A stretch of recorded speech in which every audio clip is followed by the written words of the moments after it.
there are 14 important points of Eid Salah. Number one, the Eid Salah is fard for every Muslim male who is an adult and who's sane.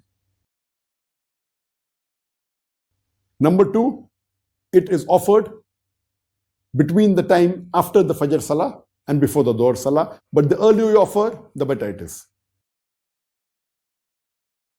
Number three, it should be offered in an open ground, a musalla, also known as the Eidgah. Number four, that if Eid falls on a Jummah, then praying Jummah on that day is not fard. But it is sunnah, it is recommended. If you pray, it is good. But if you want, you can abstain from Jummah Salah. At that time, you should pray only the Zuhr Salah. Next point, number 5, is that there is no adhan or no aqama before the Eid Salah. Number 6, there is no sunnah before the Eid Salah or after the Eid Salah. Number 7, the Eid Salah is of 2 rakah.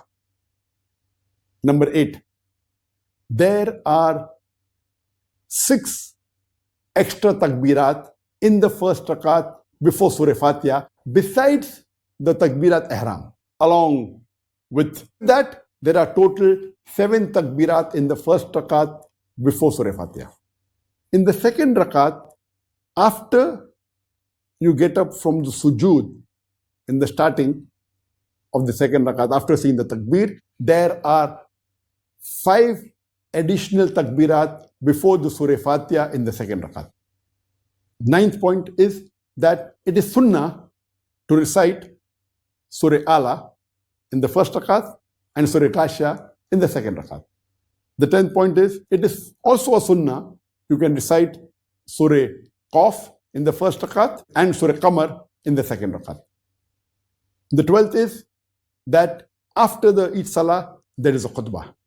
The 13th point is it is recommended that you hear the khutbah of the Imam after the Salah, but it is not a fard. It is highly recommended.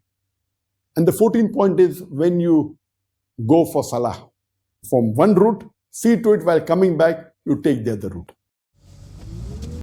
These were the 14 salient points of the Eid Salah.